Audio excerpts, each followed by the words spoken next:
Sugeng Enjing, kita mulai ya. Untuk pagi hari ini rutinitas habis subuh. Bismillahirrahmanirrahim. Kita awali dengan doa pagar sejati. Saya meminta pada Gusti, siapa saja yang mendengarkan doa ini, yang sedang overthinking, gelisah, yang sedang diganggu oleh jin, atau yang sedang berperang oleh alam pikirnya sendiri, diberikan ketenangan, diberikan kemudahan, diberikan mampu dalam mengemong, membina semua nafsu yang ada di sedulur papat kita, kemudian bisa berkolaborasi dengan baik dengan malaikat Raqib dan Atid, dengan jin korin dan sedulur papat kita. Bismillahirrahmanirrahim. Bismillahirrahmanirrahim. Bismillahilladzi la yadurru ma'asmihi sayun fil ardi wala fis sama'i wa huwas samiul alim. Bismillahirrahmanirrahim. La haula wala quwata illa billahil aliyil azim. Asbahna wa asbahal mulku lillahi walhamdulillahi kulluhu lillah. A'udzu billahi alladzi yumsikus samaa'a an taqa'a 'alal ardi illa bi'idnih. Min syarri ma khalaqa wa dara'a wa min syarri syaitani wasyariki. Bismillahirrahmanirrahim. Inni tawakkaltu 'alallahi rabbi wa rabbikum ma min dabbatin illa huwa akhidum binasiyatiha. Inna rabbi ala siratim mustaqim. Bismillahirrahmanirrahim. Laqad arsalna rasuluna bil bayyinati wa anzalna ma'ahumul kitabi wal mizana liyaqumuna bil qist. Wa anzalna hadid fi ba'sun sadidun wa manafi'u lin-nasi wal ya'lamullahu may yansuruhu wa rasuluhu bil ghaib.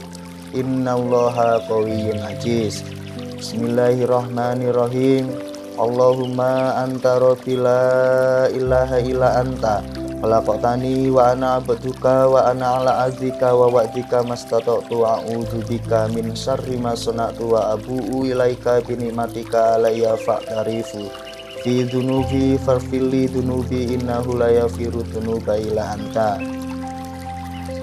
Laqad ja'akum rasulun min anfusikum azizun alaihi ma anitum harisun alaikum bil mu'minina raufur rahim.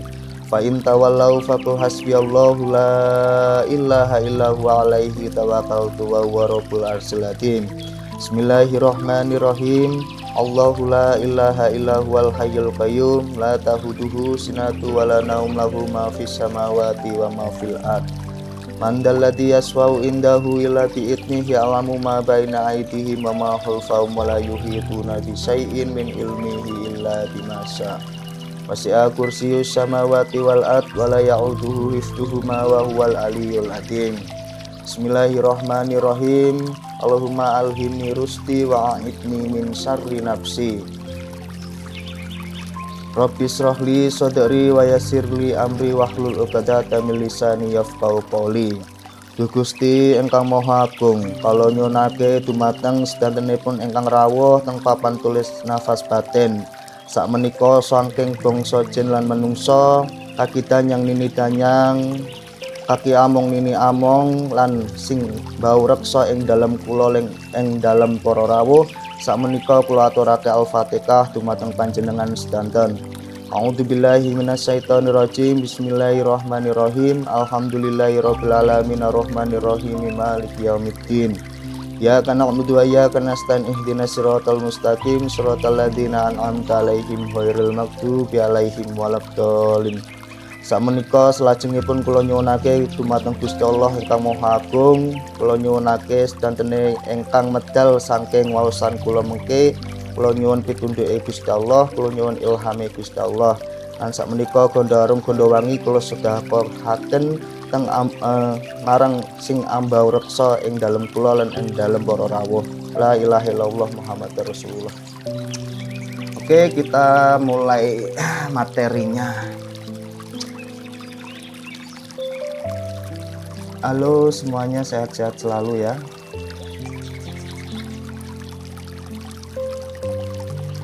Sugeng Enjing nggih, Mas Cakra, Rahayu, Mas Sniper. Kita akan lanjut materi yang kemarin. Mami Lena, gimana, sudah bangun atau belum tidur? Mas Yakin iku nggih sekenenjing dak menika para rawuh dumateng pramiyarsa lan sedantenipun kula aturake donga pindonga slamet pinaringan rahayu tentrem sedanten lan mengke kula badhe waosake serat-serat saking para leluhur lan sinau sareng-sareng. Nanti kita belajar bareng-bareng terkait tentang ini, mungkin tentang pernafasan sih materinya, tentang bagaimana kita mengolah nafas gitu ya. Sudah bangun dari 4:30, alhamdulillah. Saya bangun jam berapa itu? Jam 3 lewat dikit kayaknya. Jam 3 terus meditasi 4:30 sampai jam 4:30, hampir jam 5 tadi sholat subuh. Nanti kita akan cerita-cerita terkait bagaimana terutama buat ibu-ibu supaya tidak tertindas oleh alam pikir ya. Yang bikin menderita itu kan alam pikir, ketakutan. Tetapi nanti juga kita akan berupaya untuk dunianya, untuk penghasilannya atau untuk bagaimana kita bekerja di dunia ini juga harus sesuai. Jadi tetap kita ini tidak boleh tidak boleh mengandalkan kepasrahan. Nanti kita akan bahas juga supaya teman-teman nanti yang belajar ilmu halus, yang belajar terkait tentang olah rasa, yang belajar tentang bagaimana mengenal diri kita sendiri, nah itu nanti kita harus tidak takut. Jadi rasa takut ini memang harus diemong ya, Mami Lena. Nanti kita sebelum mulai kita ngobrol aja dulu. Ketakutan ini berasal dari alam pikir kita. Jadi memang wajar, apalagi perempuan ya. Perempuan itu kan terutama yang bikin tenang secara umum kan uang gitu ya. Termasuk uang. Tapi nanti ternyata cobaan itu nggak datang dari uang. Setelah misalnya nanti uangnya sudah ada, kemungkinan cobaan datang dari rasa takut khawatir atas apa yang kita miliki begitu ya.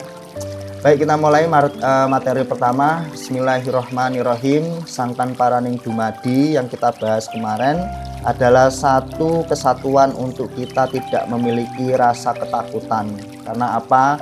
Bahwa sangkan itu dari mana kita berasal, paraning itu mau kemana sih kita ini, kemudian dumadi ini secara hakikat kehidupan gitu ya.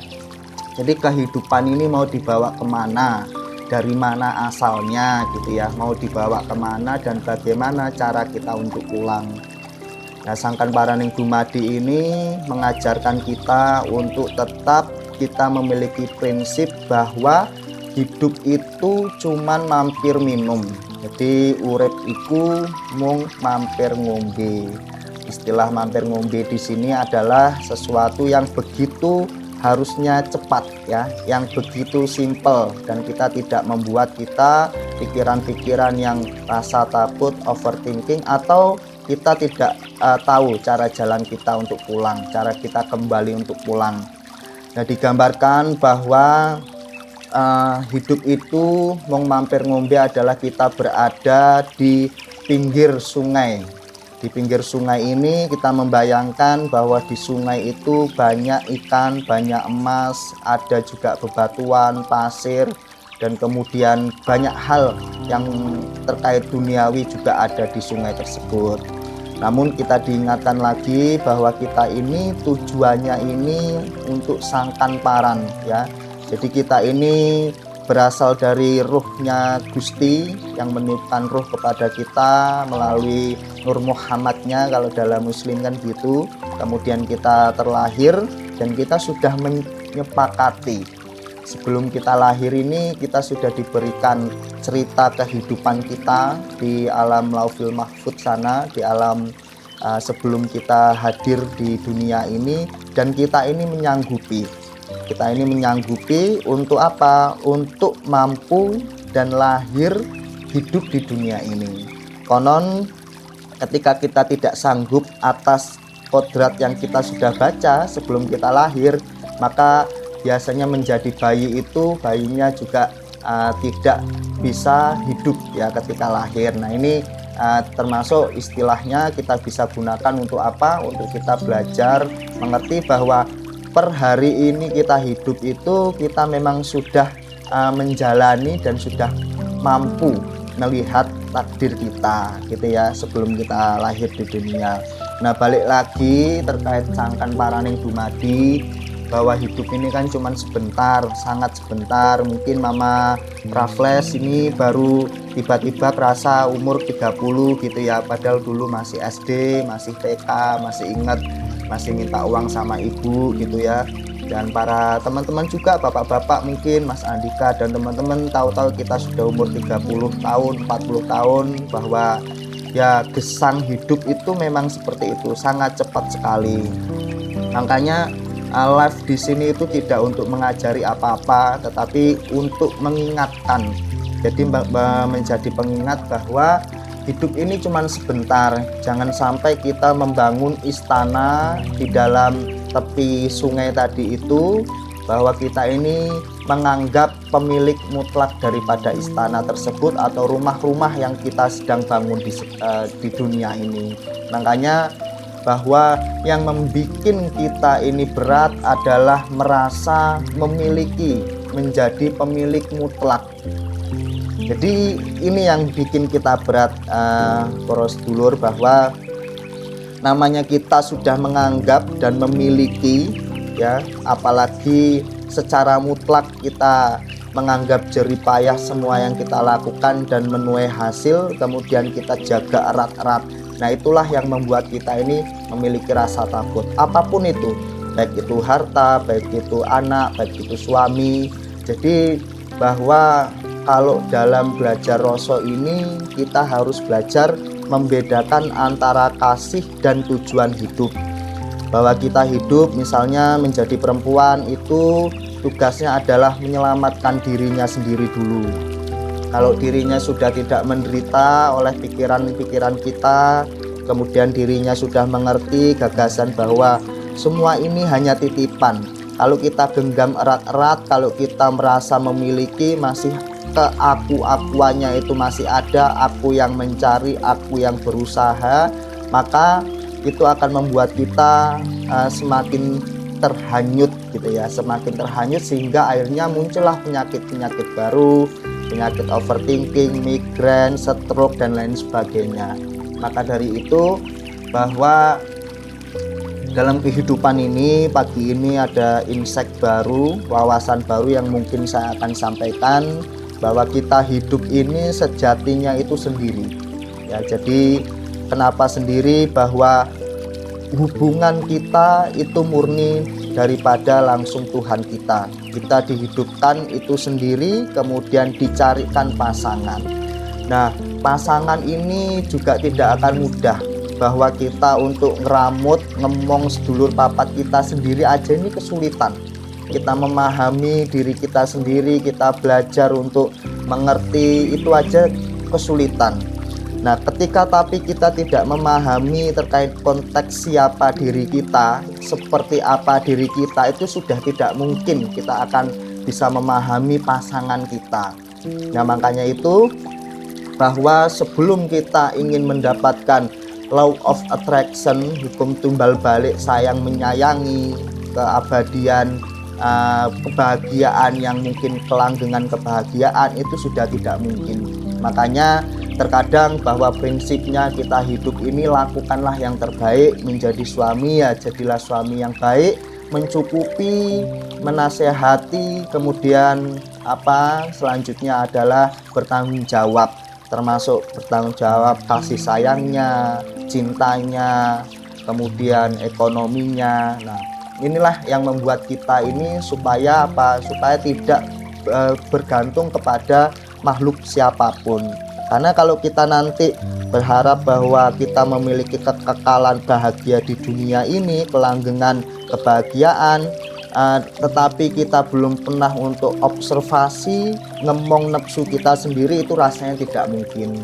Makanya setidaknya untuk Mama Lena, Mami Lena, Mama Laves dan Poro Rawuh, itu kita harus mengenal diri kita sendiri. Setelah kita mengenal, kemungkinan untuk kita mengenal suami kita ataupun anak kita, kemudian kita ngeramut menjadi satu bagian daripada kita ini mengayomi, memberikan pancaran-pancaran positif dalam hidup ini, kemungkinan itu akan mudah. Makanya banyak kita ini sudahlah mungkin beramal baik, kemudian kita juga sudah melakukan sholat, melakukan ngaji, ataupun kita melakukan kebaikan-kebaikan lain, tetapi olah rasa ini tidak ada kaitannya tentang apa yang kita lakukan. Ya, kita lakukan terkait tentang kebaikan itu tidak ada hubungannya. Nah, jadi yang paling terpenting adalah mengenal. Nah, caranya bagaimana kita mengenal diri kita ini secara konsep besar, yaitu kita mengenal dulu, mengerti dulu tujuan daripada sangkan. Kita dari mana? Kita dari mana ini? Kita adalah berasal dari cahyanya Gusti Allah, ruhnya Gusti Allah ya. Kemudian paran, kita ini mau kemana setelah di dunia ini? Kita ini di dunia ini hanya untuk menjadi penambahan, atau kita ini menyembah di dunia ini untuk menyembah, bersyukur, menjadi memayu hayuning bawono. Kita melakukan perbaikan-perbaikan untuk anak turun kita, untuk alam sekitar kita. Kita betul-betul lahir di dunia ini harus punya manfaat kepada sekitar, termasuk alam raya dan lain sebagainya. Terus dumadinya kita itu ya kita betul-betul nanti kembali. Nah, ini harus, konsep ini harus paham dulu. Kemudian setelah paham itu, kita masuk lagi, hidup ini cuman mampir minum, atau urip iki mong mampir ngombe.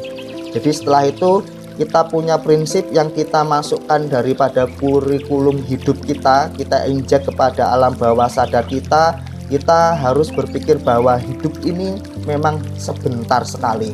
Nah, setelah sebentar itu kita masukkan lagi satu kesatuan ke dalam diri kita. Kemudian kita belajar masukkan lagi ke alam bawah sadar kita, ke jiwa kita, kepada ruh yang suci tadi tersebut, sampai masuk ruh keilmuan, yaitu kita sampaikan padanya bahwa kita tidak boleh membangun istana dalam tepi sungai yang kita cuma mampir minum tadi. Dan kita tidak boleh merasa memiliki kemutlakan, jadi merasa menganggap bahwa rumah ini mutlak milik saya, usaha saya, itu tidak usah. Apa yang ada pokoknya enteng saja, cari uang sebanyak-banyaknya, kemudian untuk apa? Untuk sangu kita, sangkan paraning dumadi. Nanti untuk sangu kita lagi, lebih lanjutnya ketika kita sudah bisa fana, kita sudah bisa manunggaling kaulo Gusti, maka kita tinggal semuanya dunia. Kita masih punya tabungan untuk hidup anak cucu kita atau anak istri kita. Jadi intinya sih sebenarnya yang kerja ya tetap kerja, makanya boleh milih dalam kita di tepi sungai tadi itu. Kalau kita pelajari serat di sini bahwa dalam sungai tadi kita boleh mengambil batunya, kita boleh ngambil pasirnya, kita boleh cari emasnya kalau kita punya ilmunya. Kalau kita nggak punya ilmunya, yang ngambil airnya, bagaimana mengolah air di sungai tadi itu untuk apa? Untuk sangu, untuk bekal kita melanjutkan perjalanan tadi. Nah, dalam mencari itu nggak boleh kintir, nggak boleh kita terhanyut sampai kita nanti kintir akhirnya nggak selamat. Nggak selamatnya karena apa? Karena kita membangun istana di pinggir pantai tadi tersebut, yang berarti bahwa kita memiliki klaim mutlak terkait tentang apa yang kita miliki karena usaha kita. Nah, inilah nanti yang membuat kita ini nanti terus memiliki keraguan dalam hidup ini gitu ya, memiliki kesulitan, dan akhirnya nanti hidup kita pun tidak memiliki sandaran yang enak gitu. Kalau sudah tidak memiliki sandaran, ya otomatis semuanya ya bisa jadi berantakan. Nah, terkait tentang ngomong sedulur papat tadi ya nuturi aja. Kita ini kan paham tentang kakang kawah di area-ari getih lan puser atau supiyah halu amah, amarah mutmainah tadi dijadikan hadir gitu ya. Mereka tuh hadir dalam hidup kita. Nah, jadi cara ngomongnya ya dalam meditasi seperti itu. Dalam kita meditasi, kita coba menghadirkan gitu ya, ngomong ketika kita merasakan kaki kita gelingan, kita sampaikan bahwa inilah proses belajar untuk sedulur papat kita gitu ya. Ketika kita pingin cepet-cepet sampaikan. Nah, apapun yang membuat daripada tujuan kita itu meditasi baik, kemudian ada gangguan-gangguan itu ya, gangguan itu berasal daripada nafsu kita tadi. Nah, kurang lebih cara ngomongnya gitu. Ada juga yang cara ngomongnya ya kita doakan akang kawah di hari-hari ketelan puser, manuto marang pancermu, ojo ndakani, ojo ngumbuli gitu ya, lahumul fatihah gitu. Atau pas kita mau kerja kita sampaikan kakang kawah di hari-hari, saya pancermu gitu ya, saya pemimpinmu, saya mau kerja, berdoalah kepada Tuhanmu untuk kebaikan kita hidup di dunia ini ya, apapun lah. Ini membuat kita untuk ngomong nafsu itu seperti itu, memahami bahwa sedulur papat limo pancer tadi itu terutama Supiah Alu Amah Amarah Mutmainah ini menjadi satu komponen hidup kita. Jadi kita ini sudah punya prinsip sangkan parening dumadi, kemudian sudah punya prinsip lagi untuk ngemong. Supaya apa? Supaya kita tidak menderita. Nah, tidak menderita terhadap apa? Terhadap nafsu tadi itu, terhadap alam pikir. Jadi hubungannya daripada menderita itu yang pertama kita belum bisa ngomong nafsu tadi, nafsu terkait Supiah Alu Amah Mutmainah dan amarah. Kemudian jin korin yang ada di dalam tubuh kita itu ngompor-ngompori, bisik-bisiki gitu ya, memberikan was-was, sehingga apa? Yang sedulur papat itu langsung ya kagetan gitu ya, kagetan, tidak bisa sinkron. Nah, makanya ibaratnya ini kan dalam konsep kita belajar pagi hari ini, ulasan daripada kemarin itu bagaimana jin korin yang ada dari tubuh kita yang ikut sama kita, malaikat pencatat, rokib dan atid, kemudian sedulur papat yang nemani kita daripada di kandungan sampai kita keluar, sampai kita sekarang hari ini, itu nyawiji itu apa ya, ya menjadi satu gitu, manunggal marang badan kita. Jadi mereka bersimponi layaknya satu musik yang indah gitu ya, dengan warnanya masing-masing kita satukan. Misalnya ada simponi itu kan ada yang dari gelas gitu kan ya, kemudian ada yang dari sendok, ada yang dari ini, tapi perbedaan itu kalau bisa disatukan itulah yang disebut simponi. Jadi di dalam gaib itu pun ada yang namanya simponi, penyelarasan, penyatuan, manunggaling nyawiji. Jadi kita ya itu tadi, itu yang paling penting. Konsepnya seperti itu. Yang was-was itu berasal daripada jin korin nanti masuk ke alam pikir. Nah, makanya kadang kita ini kan punya rasa takut, rasa cemas. Boleh rasa takut itu sewajarnya memantik nafsu kita untuk mencari uang dengan yang baik dan yang halal gitu ya.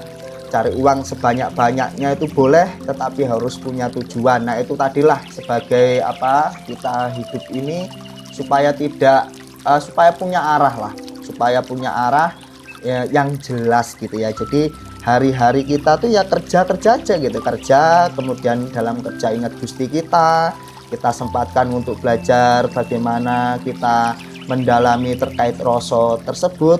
Kalau masih ingat yang kemarin terkait tentang Warkudara Bima, cerita Bima, bahwa Bima itu kan jadi Bima ini kan tokoh yang sekti banget gitu ya. Gustinya itu pangeran kita sudah memberikan kekuatan yang luar biasa terhadap Bima, baik mulai dari badannya, senjatanya, kemudian apapun yang ada dari dalam dirinya itu sudah sekti dan bijak dan baik. Kemudian Bima disuruh ya mendapatkan wangsit untuk mencari tirta prawita ya, jadi air kehidupan yang suci gitu ya, kelanggengan, harus cari itu untuk meningkatkan keilmuannya lah.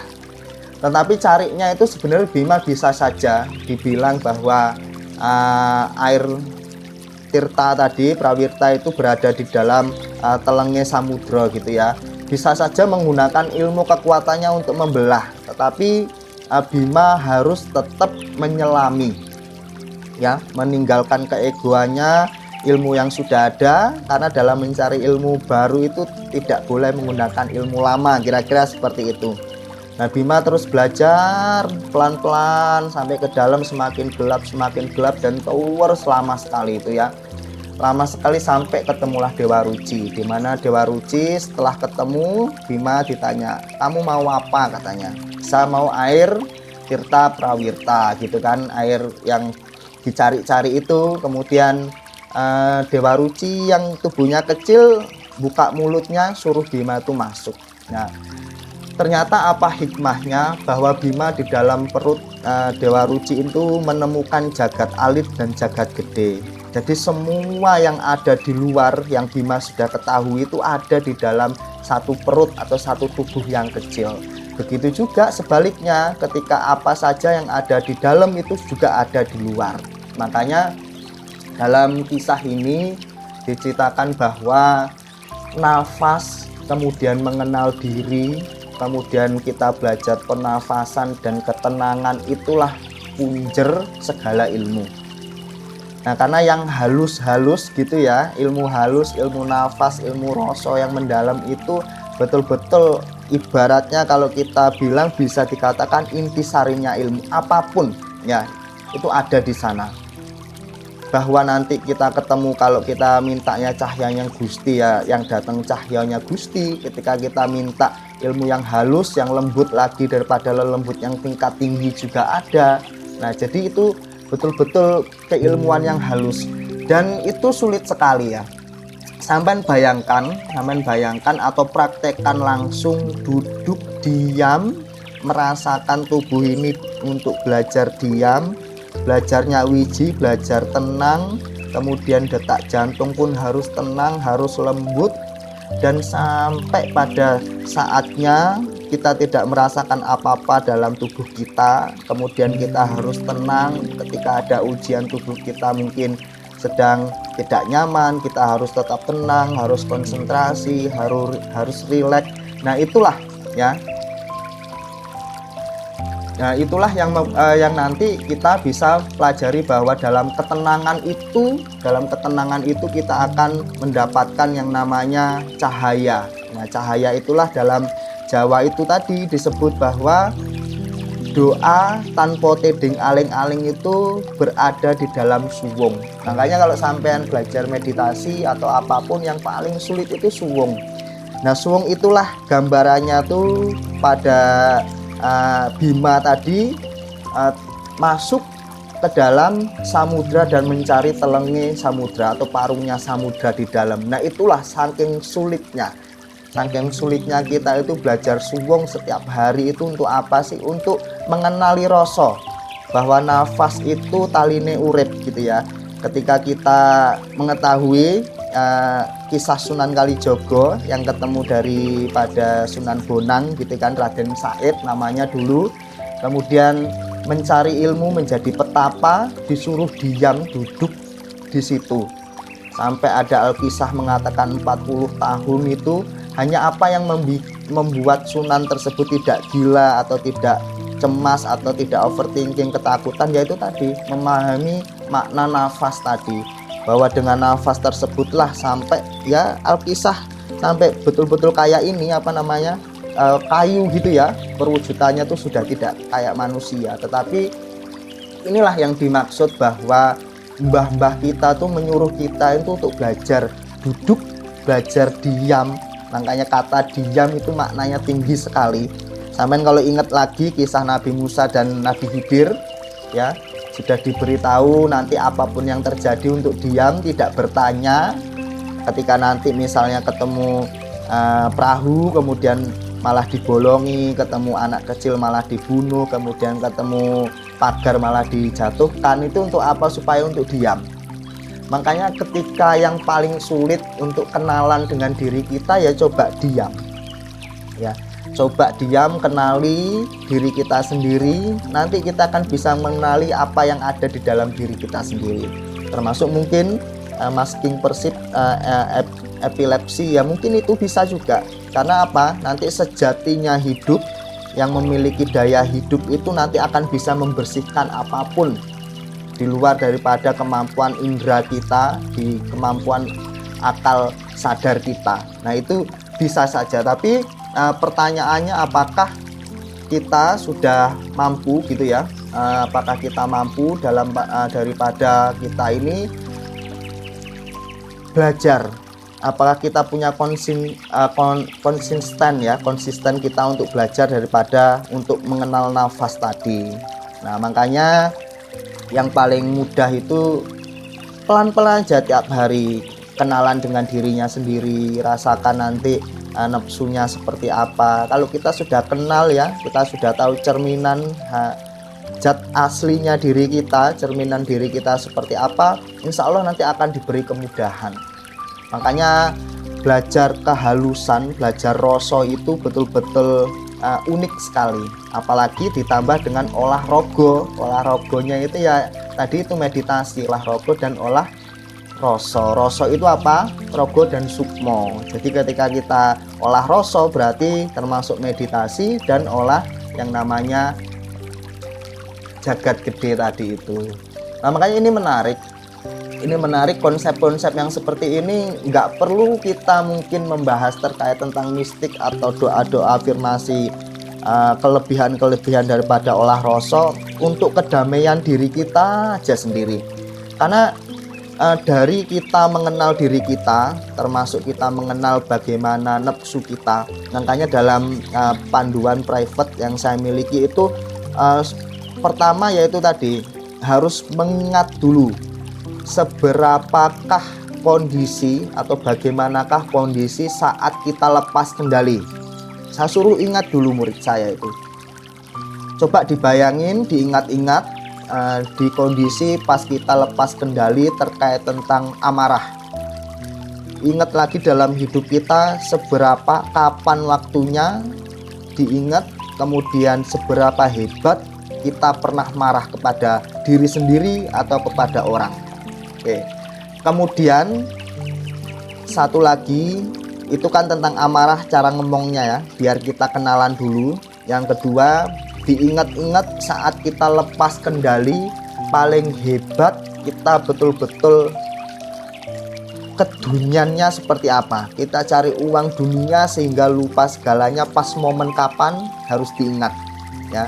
Pas momen kapan sehingga kita betul-betul melupakan Gusti kita, cari uang terus gitu ya, tanpa mengingat sama sekali nih, diingat lagi dunianya, kedunian kita tuh diingat lagi. Nah, itu nanti biar tahu nih yang paling parahnya tuh seperti apa perwujudan kita. Kemudian lagi, kapan kita tidak bisa mengkontrol birahi kita. Nah, di saat itulah kita harus membayangkan kapan-kapan saja, dan ketika kita lepas kendali itu seperti apa, yang tahu kan diri kita sama Gusti kita. Ini juga perlu diingat lagi. Supaya apa? Supaya kita nanti sudah tahu, sudah kenalan ya. Nggak cuman itu, kita mengenal nafsu kita yang tidak terkontrol tadi. Kemudian selanjutnya adalah kita mengingat lagi kapan pernah kita menghalalkan segala cara untuk mencari uang. Ini diingat lagi. Setelah kalian sudah mengingat semuanya tadi itu, barulah kita nanti akan bisa kenalan. Nah, ini kenalan awalnya seperti itu. Harus betul-betul kita mengingat seberapa binal gitu ya, seberapa buaskah diri kita itu, hewani kita itu seperti apa. Kalau kita tidak mengingatnya, tidak pada hari apa, titik mana atau momen apa kita tidak ingat, maka kita tidak akan kenal. Dan saya rasa setiap orang pernah mengalami 4 tadi itu atau 3 tadi itu, supiah, alu, amah, amarah, yang betul-betul di kondisi yang luar biasa, di luar kendali kita. Nah, setelah itu barulah kita nanti ngomongnya ya dengan cara ya tadi kita doakan Al-Fatihah, kemudian kita sampaikan bahwa saat meditasi atau saat kita doa, kita sampaikan menyambung rasa ya, sambung rasa. Jadi saya di sini meditasi untuk menyambung rasa terhadap siapa yang kita mau sambungkan, yaitu sedulur papat kita, nafsu kita. Jadi kalau sudah nanti kita meminta kepada Gusti, kita menyambungkan frekuensi tersebut, ya insya Allah nanti akan dikabulkan, sehingga nanti kita bisa berdamai, kita memahami lagi. Makanya konsep ini sebetulnya nggak dibilang sulit, dibilang nggak sulit juga ya kadang sulit. Kenapa? Karena memang daripada satu kesatuan itu berjalan beriringan bersama. Sangkan paraning dumadi, iling lan waspada, ngemong nepsu dan welas asih itu harus menjadi satu konteks yang sama dalam setiap hari. Nggak perlu langsung banyak kita pol-polan, nggak, pelan-pelan saja ya, dikit-dikit saja. Jadi itulah refleksi yang insya Allah nanti kalau kita sudah bisa ngemong minimal apa ya, kalau dibilang kita nanti lebih tenang, mungkin bisa katakanlah 90% kita lebih tenang, dan kita sudah tidak mudah terpancing lagi terhadap emosi, terhadap situasi, terhadap apapun. Nah makanya dari serat-serat Weda atau serat-serat lainnya atau petuah-petuah Jawa, mbah-mbah kita itu supaya menjadi satu landasan hidup, yaitu tadi beberapa yang saya sampaikan tadi. Makanya nanti akhirnya orang ketika mengamalkan, menjalani laku ini, hidupnya tenang, betul-betul tenang. Nggak begitu banyak istilah-istilah lah di dalam kita belajar itu, ya itu tadi ngemong sedulur papat, welas asih, nrimo ing pandum, kemudian sangkan paraning dumadi, memayu-hayu ning bawana, kemudian urip mur mampir ngombe, oleh mili ora oleh kintir, dan itu aja kok yang menjadi pedoman kita gitu kan. Nah supaya ilmu tadi itu masuk kepada ruh kita, jadi esensi cahayanya ilmu tadi itu masuk kepada diri kita itu, yaitu tadi betul-betul kita minta gitu ya, kita minta kepada Gusti kita minta kepada Gusti kita. Makanya mau dipakai nanti untuk karomah bisa, mau dipakai untuk kesehatan bisa, mau dipakai untuk intuisi bisa, dan terlalu banyak manfaatnya itu. Betul-betul ketika kejernihan itu sudah hadir ya, sampai ketemu orang ini mau ngapain, niatnya gimana tuh betul-betul insting kita tuh kuat. Jadi sebetulnya kan manusia, kalau dibilang sesama manusia ini kan ibarat materi ya, pasti ada hubungan pancaran energi yang mereka pikirkan ya, mulai dari alam pikir tuh bisa masuk tempat kita kalau kita betul-betul jernih, mulai dari alam emosi dia, niat dia gitu ya, kalau kita gambarkan tuh betul-betul kita bisa memiliki intuisi, rasa yang mendalam daripada analis kita gitu ya. Bahkan yang lebih luar biasa itu, yang menurut saya itu bukan karena sakti gak sakti ya, karena memang saking kita itu memiliki kejernihan yang baik, dan seolah besok akan terjadi apa, kita tuh sudah sampai di impengi apapun itu ya. Ada di fase itu saya sampaikan karena memang saya mengalaminya, artinya bukan karena saya sakti, tidak ya, karena memang daripada keilmuan tersebut itu ada. Kalau menurut saya positif thinkingnya begini saja, ketika kita ini kan laku, kita belum bahas laku, daripada semua itu ada beberapa lakunya itu kita menyayangi semua makhluk Gusti Allah gitu, termasuk kita mendoakan kepada hewannya, kepada airnya, kepada semestanya semua, kepada jinnya, kepada apapun. Kita itu memiliki rasa asih, welas asih itu bukan kita kasihan, bukan kita merasa lebih beruntung, tidak. Bahkan kita juga merasa melihat diri kita itu dalam satu perjuangan. Kita belajar melihat diri kita sendiri itu dalam satu perjuangan. Dari satu perjuangan supaya apa? Supaya kita mengasihi diri kita. Nah, ketika kita mampu mengasihi diri kita, kemudian kita menjadi kinasih kepada semua makhluk. Bukan kita kasihan loh, kinasih itu kita merasakan perjuangannya, penderitaannya, lalu kita mendoakan mendoakan yang baik, atau kalau misalnya orang jualan atau apa ya kita mendoakan kalau bisa kita membeli gitu ya. Nah itu antara gabungan kinasih dan welas asih kemudian kasihan. Nah itu gak apa-apa jadi satu, tapi jangan sampai kita itu melihat orang atau melihat alam itu hanya merasa kita lebih beruntung, itu tidak boleh. Kalau kita merasa ikut merasakan perjuangan atau penderitaan, itu berarti kita belajar welas asih.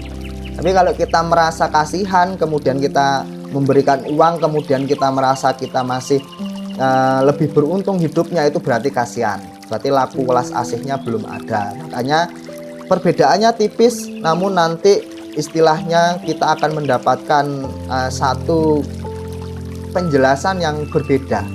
Rasa tadi itu berbeda. Nah inilah yang disebut welas asih. Sederhananya intinya kita tidak boleh merasa lebih baik. Yang kita lakukan adalah kita merasakan perjuangan dan penderitaannya, kemudian kita kirimkan doa.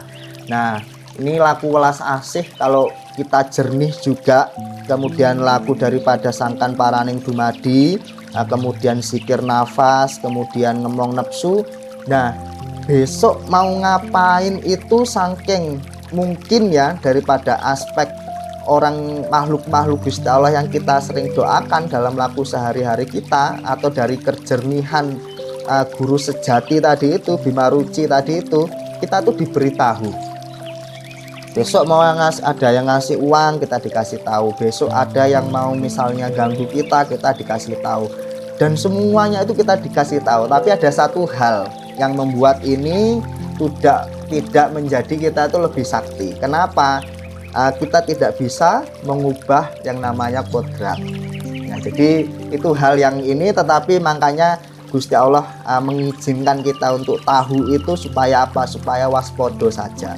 Dan alam-alam mengizinkan kita untuk tahu duluan itu supaya apa? Supaya tidak terlalu tersesat lah dalam menghadapi hari gitu. Makanya nah ini termasuk ilmu yang tidak ada kliniknya. Ilmu rasa tadi itu, ilmu rasa, ilmu tazkiyatun nafs gitu ya, olah rasa. Nanti ada saatnya kalau jadi murid itu harus puasa mutih. Untuk apa? Untuk bersih-bersih dirinya, untuk kerak-kerak yang terlalu kotor itu kita bersihkan. Nah inilah satu konsep yang saya sampaikan, itu tidak perlu ilmu yang klinik gitu ya, tidak perlu ilmu yang sulit. Bahkan setiap orang itu, makanya hadir dari cerita Bima tadi itu dan cerita saya pribadi itu, bahwa ketika kita mengenal diri, nantinya kita akan mengenal Gusti kita. Nah makanya kita belajar mengarah kepada rasa sejati ning rasa tadi itu. Yang dimaksud rasa sejati itu ya memang kemurnian itu, kita itu datangnya fitrah. Kita lahir di bumi ini dengan kondisi fitrah yang suci. Nah akhirnya kita basiroh, kita mati, kemudian tertutup oleh perilaku atau tumindak kita yang tidak selaras daripada fitrah tadi tersebut. Kalau kita sudah balikkan suci, ya itu tadi ya, besok mau ngapain itu kita tahu dahan gitu. Ketenangan itu luar biasa lah ya, kemantapan itu luar biasa. Nanti semakin hari semakin kita belajar, semakin kita memantapkan diri, dan semakin kita mengenal diri kita sendiri, semakin kita lebih semangat lagi dalam apa? Dalam mengabdi kepada Gusti tadi. Mudah-mudahan ini apa ya bisa dimengerti ya. Ya alam sukma bisa jadi alam sukma, alam ruh gitu ya, bisa jadi nanti ada alam sukma itu ada, dan dalam meditasi pun bisa kita mencapai itu gitu. Artinya pencapaian itu hal yang biasa ketika kita mengolah rasa, mengenal diri kita.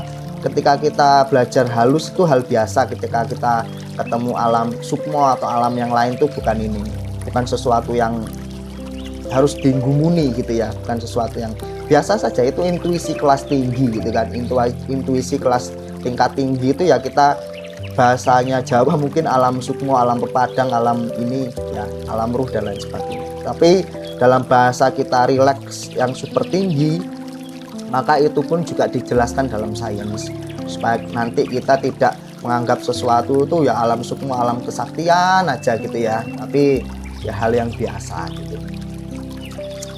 Oke, ada yang ditanya, kita sambil saya buka lagi bab bukunya. Malah tadi tidak baca bukunya. Oke, kita bahas sesi kelima live 5 hari ini sesuai buku saya, Nafas Rasa, yaitu kita berada di bab 5. Bab 5 ini terkait tentang nafas iku talining urip ya. Jadi ungkapan Jawa ini sebagai sanepo ya, bahwa penghubung raga dan sukma itu ada di nafas. Saya ulangi lagi ya. Bab 5 ini menjelaskan terkait tentang napas iku talining urip. Yang dimaksud adalah begini, bahwa penghubung daripada raga, rogo dan sukmo itu ada satu yang namanya nafas. Kenapa? Yang tadi saya sampaikan bahwa orang tersebut seperti Raden Said atau Sunan Kalijogo sampai mungkin menurut sejarah itu 40 tahun itu tidak ngapa-ngapain, duduk saja semedi tafakur, belajar mengenal diri, itu hanya dihubungkan oleh nafas. Padahal rogonya ya sudah mungkin mati pada saat itu, sukmonya sudah mungkin kemana, dia melampaui batas, kemudian belajar, mendapatkan wejangan dan belajar. Yang menghubungkan itu adalah nafas. Makanya daripada konsep zikir nafas itu betul-betul kita belajar untuk memaksa diri kita dalam keilmuan disiplin. Awal-awal kita memaksa diri kita menjadikan nafas itu sebagai jembatan kita untuk mengingat Gusti, menjadikan nafas tadi sebagai jembatan kita untuk zikir pada Gusti, sehingga nanti pada suatu ketika kita amalkan mungkin 30 tahun atau 10 tahun, nanti lama-lama tidur kita pun sudah menggunakan nafas ilahi. Jadi kita sudah tidak takut nanti nafas terakhir kita itu sudah kita training, sudah kita namanya menjadi laku kehidupan. Jadi ibaratnya sudah tenang lah dalam kita menghadapi hal-hal seperti ini. Nah, ini mudah-mudahan bisa dipahami lagi bahwa nafas itu talining urip. Makanya dalam meditasi jagat ageng ini dimana proses meditasi suwung tingkat selanjutnya setelah kita suwung itu kan ada menekung lagi. Nah, di proses suwung menekung tadi itulah kita bisa melampaui yang namanya meditasi jagat ageng, di mana kita bisa mendengar nafas atau mengkontrol nafas kita itu antara kita tidur dan tidak. Jadi 90% tidur itu kita sudah masuk dalam suwung yang dalam. Kalau sampai 95% kita sudah tidur betul-betul, badan kita tertidur, apapun yang terjadi itu kita sudah tidak merasakan ya rasa sakit. Tapi kita ketika ada nyamuk mencelok tahu hanya sekedar mencelok, tapi mau digigit, mau diapain pun, kondisi apapun kita sudah tidak merasakan apapun. Nah, itulah namanya deep meditation ya. Betul-betul di saat frekuensi gelombang otak kita sudah ke theta ya, betul-betul dalam sekali, kemudian kesadaran kita daripada suwung kita itu sudah fokus yang luar biasa, keheningan. Nah, sisa 5% itulah biasanya tuh betul-betul kita bisa masuk ke jagat gede dengan sempurna. Kalau saya pribadi biasanya itu tadi, kalau 60% yang mungkin saya bisa rasakan itu ketenangan dan penglihatan terkait alam semesta. Jadi ada mungkin bintang, ada rembulan, ada planet-planet yang begitu indah gitu ya. Tapi balik lagi itu bukan tujuannya. Kita mencari ketenangan yang lebih dalam lagi, kita bisa nyawiji lebih dalam lagi. Nah, itu juga proses gitu ya, dalam arti kalau kita membahas tentang struktur level jagat ageng ini adalah mulai dari tahapan awal sampai akhir. Cuman ketika kita sudah nanti masuk dan belajar pengolahan rasa di situ, maka kita tidak mengkontrol apapun. Tapi kalau ketika kita masih levelnya belajar, dalam arti itu kita harus mengkontrol bagaimana kita belajar mi'raj naik. Kalau dewa apa tadi, Bima tadi kan turun ke telengi samudra, kalau kita mi'raj naik, bagaimana kita naik ke semesta. Nah itu proses pembelajaran, kita mengkontrol pikiran kita melalui ubun-ubun kita gitu ya, kita belajar pelan-pelan gitu. Nah ini proses pembelajaran kalau kita pembahasannya tentang manunggaling kaulo Gusti melalui meditasi atau meditasi suwung atau meditasi jagat gede. Tapi balik lagi bahwa meditasi itu digunakan kita untuk belajar ngomong. Yang saya sampaikan tadi itu bukan pengemongan lagi, tapi penyatuan. Nah, dan ini mungkin terlalu jauh untuk saya sampaikan, tetapi supaya minimal mengetahui lah ya, goal pointnya daripada meditasi nanti itu yaitu tadi penyawijian. Ini udah tingkatan mungkin lumayan tinggi, tapi kalau untuk awal-awal ya sudah meditasi untuk kesehatan saja, meditasi pengenalan diri dulu, ngomong nafsu kita, nah itu mungkin yang terbaik. Dan kalau cuma meditasi untuk hal-hal kesehatan itu tidak perlu pakai guru, sampai cari di YouTube, sampai cari di TikTok saya, atau mungkin cari dari materi lain itu bisa. Tapi kalau sampai sudah belajarnya mulai ke luka batin sampai mendalam, kemudian harus ruwat, harus kemudian belajar penyawijian, itu perlu ada bimbingan. Kalau tidak nanti ya itu tadi, takutnya belajar sendiri, tidak ada yang memberikan pengalaman perjalanan spiritualnya, nanti terlalu malah banyak biayanya. Biaya dari apa? Biaya pengalaman yang kita harus bayar. Nah kira-kira seperti itu terkait tentang nafas ya. Makanya sadar nafas itu penting. Sadar nafas itu jalan pertama kita. Jadi jalan pertama kita untuk belajar rileks itu sadar nafas. Sadar nafas itu ya santai, ambil misalnya 4-4-6 gitu ya. Ya gitu bisa, santai kita ingat gitu aja. Atau ya nafas panjang, tarik panjang, hembuskan, ingat nafasnya gitu ya. Dalam setiap ya mungkin beberapa sesi, pagi ada sadar nafas, siang ada sadar nafas, kemudian sore ada sadar nafas, ya paling lo semenit nggak ada gitu kan. Kalau banyak sih jenis-jenis meditasi itu banyak, misalnya meditasi saat kita penat banget, kita benar-benar menyerah, kita gunakan meditasi breath box gitu ya, 4 kali gitu, itu juga bisa. Nah sebenarnya daripada konsep meditasi itu apa ya istilahnya, itu kita ini memiliki senjata yang ada dalam diri kita sendiri, baik itu senjata keheningan atau senjata pernafasan. Jadi ada dua, makanya ada input ya ke dalam, ada output. Nah nanti output itu berupa ekspresi. Nah itu kita gunakan pernafasan panjang. Misalnya daripada meditasi ya itu tadi, afirmasi kesehatan, meditasi penguatan diri atau meditasi penyerahan, biasanya dia memiliki output keluar. Misalnya ya Allah, ya Allah, ya Allah, ya Allah 4 kali.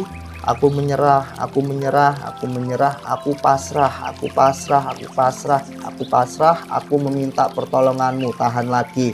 Nah ini meditasi yang digabungkan pernafasan, biasanya outputnya keluarnya itu pernafasan. Nah apapun itu, mau cakra, mau apapun itu sama. Nah kalau meditasi halus itu juga sama, meditasi suwung itu semakin kita belajar telengi hati tadi itu, kontrol telengi hati, jantung, detak jantungnya kita kontrol, kita merasakan ketenangan dalam tubuh kita, kita merasakan misalnya cakra dalam tangan kita mulai aktif, masuk ke muka, masuk ke mana-mana, kita rasakan saja, kita tonton saja, kita rasakan seperti apa tubuh kita. Nah tapi itu nanti prosesnya penyawijian gitu ya. Penyawijian itu nanti ya memang harus ada arahan gitu kalau masalah yang meditasi halus. Makanya meditasi yang mudah-mudah saja, meditasi yang menggunakan pernafasan seperti itu aja.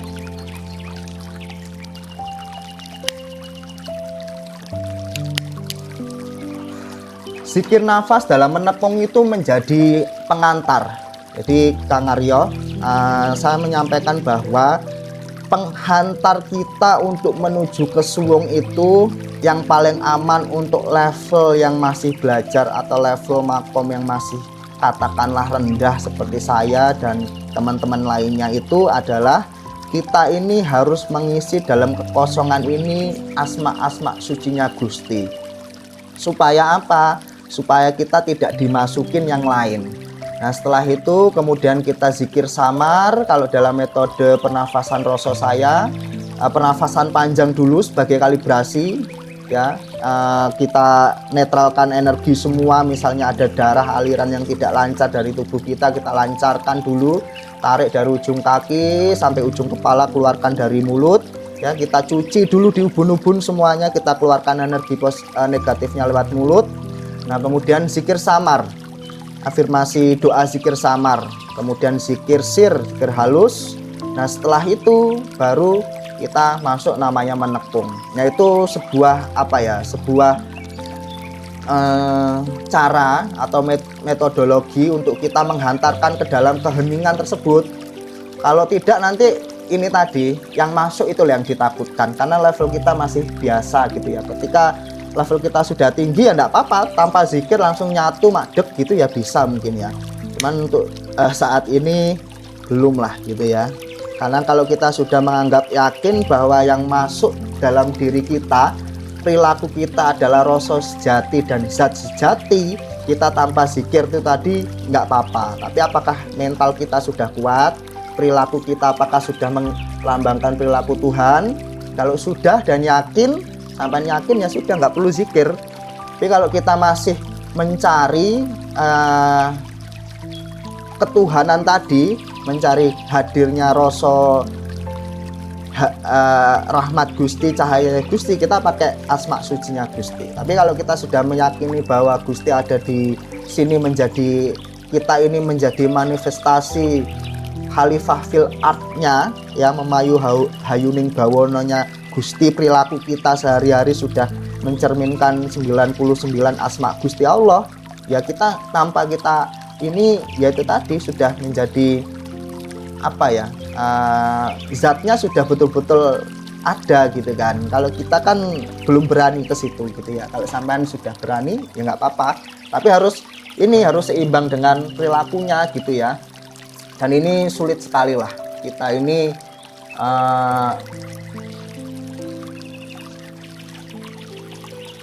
nggak usah dibahas, nanti itu berat, soalnya nggak semua orang nanti akan bisa menerima itu. Apalagi kalau kita ini masih kadang menjadi pantulan cahaya yang Gusti, kadang masih tidak, maka nanti akan menjadi fitnah. Akhirnya menjadi fitnah kapan kita merasa betul-betul sebagai penyambung cahayanya Gusti Allah, kapan kita tidak, itu kan orang tidak menilai. Nah itu yang nanti menjadi kacau gitu. Yang terbaik adalah ya sudah, kita menggunakan kekuatannya Gusti Allah melalui asmanya Gusti Allah, melalui meditasi gitu saja. Kita sudah nggak usah berpikir bahwa ya kekuatannya Gusti itu bisa kita implementasikan. Tapi balik lagi, apakah kita sudah pantas perilaku kita itu perilaku yang arif, adil, perilaku yang kinasih, welas asih, perilaku yang betul-betul sudah tidak ada pikiran dunia itu ya, mungkin bisa saja gitu. Makanya tidak sedikit orang itu wali-wali dan para cerita-cerita sepuh orang-orang kejawen itu betul-betul sudah manunggaling ya sudah gitu kan. Tapi level itu harus tercermin pada kegiatan kita sehari-hari kita. Kalau kita sudah duduk diam di satu tempat, tidak ibaratnya betul-betul manunggal ya nggak apa-apa, kita beranikan seperti itu, karena kita sudah tidak punya komponen-komponen untuk menjadi sifat serakah nafsu tadi sudah hilang. Nah itu tadi, kalau kita masih punya komponen nafsu tadi ya jangan, kita pakai zikir saja, nggak apa-apa zikir.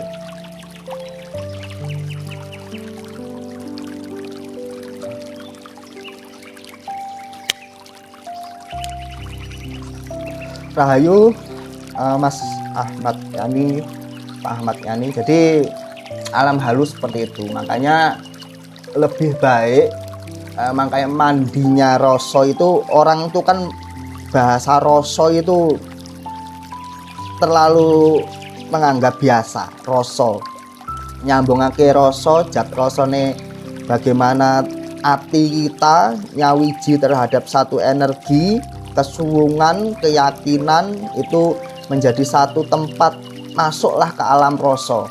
Nah itu yang sulit. Makanya terkadang itu sebelum belajar kita ritual atau sebelum belajar kita suguhan atau apapun lah terkait ritual doa, sesaji dan lain sebagainya, itu belajarlah rasa dulu. Supaya apa? Betul-betul intisari yang kita minta daripada misalnya kembang tadi, dupa tadi, itu betul-betul kita ini memberikan intisarinya. Ya, kalau tidak nanti dupa kemenyan itu cuman hanya dimakan oleh makhluk halus.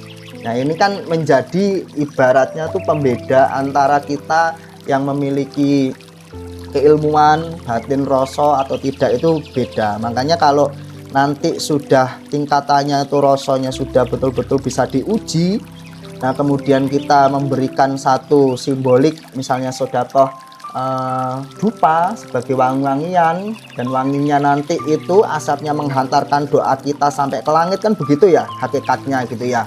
Nah itu akan sampai gitu. Kalau tidak nanti dupa itu hanya sekedar wangi-wangian kita pribadi ya, kemudian yang kedua disenangi oleh para leluhur seyudah tubidan sampai situ aja gitu. Tapi kalau rasa itu betul-betul sejati betul gitu ya, sampai esensi ruhnya daripada dupa atau doa apapun itu sampai. Nah bedanya tuh seperti itu. Makanya alamnya tuh banyak dan kita dituntut untuk belajar itu. Kalau sudah belajar itu apa keuntungannya Mas Guru? Keuntungannya kita hidup tuh nggak bingung temen-temen, nggak overthinking temen-temen, karena ya kita belajar nggak sulit. Sampai betul, sampai kalau belajar namanya serat, kemudian belajar al-hikam, kemudian belajar banyak kitab itu bingung ya. Kemudian belajar Quran dan hadis, belajar apa namanya ya ilmu meditasi, ilmu rasa dan lain sebagainya gitu, nanti bingung. Tapi ternyata balik lagi kalau kita belajar ilmu kejawen, ilmu nembah bayi kita itu ya sederhana, tapi mencangkup total gitu loh, mencangkup total daripada aspek seluruh kita untuk dijadikan sandaran hidup. Nah itu sudah sangat cukup sekali gitu kalau kita mau belajar. Kadang orang ini kan tertarik belajarnya apa instan. Aku belajar rasa pengen roh besok mau ngapain ya bisa aja gitu, dan terjadi besok ngapain. Tapi balik lagi, adab daripada mencari ilmu itu adalah menghilangkan segala bentuk transaksi. Nah sampean percaya aja nanti transaksi itu akan, kalau kita sebutkan di awal, nanti akan menghalangi kita sendiri, karena itu tadi kita berangkat dengan nafsu. Tapi kalau berangkatnya pingin ibaratnya betul-betul ngemong dan kenal diri kita sendiri, nanti bonusnya itu banyak gitu. Bonus sampean besok mau kejadian apa, ngimpi, itu enggak bohong loh, itu betul. Jadi alam itu ada. Kenapa saya berani seperti itu? Karena saya meyakini terhadap apa yang terjadi pada diri saya dan murid saya itu sama betul-betul sama yang terjadi. Besok mau ngapain diimpeni terus gitu sampai hari ini, ribuan hari itu sama kejadiannya. Tapi itu balik tadi, itu nggak tahu itu adalah manifestasi daripada kejernihan kita pribadi, ataukah kita sudah mengenal diri, atau kita ketemu guru sejati kita sendiri, atau kita apa, itu saya tidak memperdulikan itu, karena saya tidak mencari keilmuan itu. Ya datang ya alhamdulillah, nggak datang ya sudah gitu kan, itu aja. Karena Gusti Allah kan pasti ketika kita mungkin hambanya dijadikan laku tertentu, pasti kan sudah diberikan senjata-senjatanya gitu saja. Kita mau diberikan lagu apa sama Gusti kita, pasti sudah diberikan penguatnya, senjatanya tuh sudah nggak perlu kita minta, dikasih sendiri. Nah kurang lebih seperti itu. Ini bukan ajaran ya sebenarnya, kayak apa ya, bukan masalah muslim gak muslim. Saya mungkin jawab daripada wong desa. Jadi gini, manusia itu punya mbah, kita ini punya leluhur. Ternyata dalam leluhur itu menurut kemampuan keilmuan saya, daripada saya juga belajar hadis, saya juga belajar kitab-kitab daripada wali, daripada mungkin sunan-sunan, kemudian wali al-kutub dan lain sebagainya. Nah, saya ini dikirimkan untuk menyampaikan bahwa semua itu terkaitannya ternyata mbah-mbah kita dengan sederhana itu sudah memberikan satu wawasan baru. Ini bukan ajaran, tetapi ini adalah sebuah pengetahuan kita bahwa kita ini diciptakan ini sebetulnya memiliki kelebihan-kelebihan. Jadi bagaimana kita ini mengupgrade kemampuan kita. Bukan ini ajaran, tidak, ini adalah satu cara yang betul-betul cara itu bisa sampai riset sendiri, bisa sampai pelajari sendiri, dan ini bisa diuji ya, bahwa saya juga bikin bukunya ini how to improve soft skill kita ya. Soft skill itu how to improve feeling, how to improve spiritual. Jadi spiritual itu bisa diimprove, itu tadi bisa dikembangkan. Nah, kembangkannya yaitu tadi melewati rasa halus itu tadi gitu kan. Makanya supaya kita tidak kagum terhadap kemenyan, terhadap para jin, terhadap para apapun ketika kita belajar ilmu rasa tersebut, kemudian nanti ilmu rasa itu akan membuat kita tidak kagum dan mengerti akan hakikat sebuah bisnis di dalam mistik tadi. Di mistik itu ada bisnisnya, batu-batuan, ada bunga-bungaan, ada macam-macam lah bisnis. Karena itu kan satu kerajaan, satu kerajaan di mana kerajaannya tuh the life must be go on kayak kita tadi itu.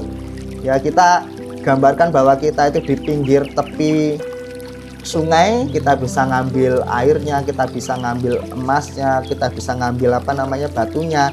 Nah, sama para makhluk Gusti Allah yang lain itu juga melakukan bisnis yang sama, usaha yang sama. Jadi yaitu semoga kita memahami konteks ini, tidak begitu kagum tapi tidak juga kita menyalahkan gitu ya, ketika orang itu nanti belajar menggunakan pantulan-pantulan cahyanya atau doanya, misalnya Ibu Ratu Kidul, Kanjeng Ratu Kidul, kemudian meminta pantulannya wali, pantulannya makam keramat dan lain sebagainya, itu kita sudah tidak bingung gitu ya, bahwa ya itu tadi, karena orang untuk belajar ilmunya wiji, belajar ilmu rasa sampai dongo tanpa tedeng aling-aling itu ya sulit tadi.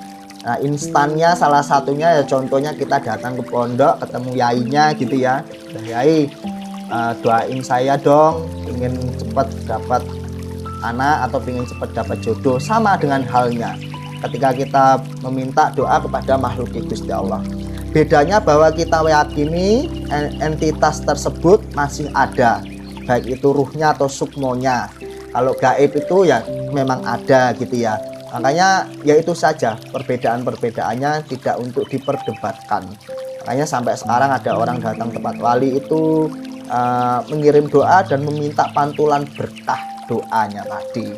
Tapi tidak sedikit juga yang salah, bahwa ya itu tadi memuja dan mencari pesugihan. Tapi pada umumnya kalau Islam kejawen atau istilahnya orang yang mengerti bab keilmuan itu insya Allah tidak tersesat. Sama halnya kita minta pantulan doa kepada malaikat dan lain sebagainya.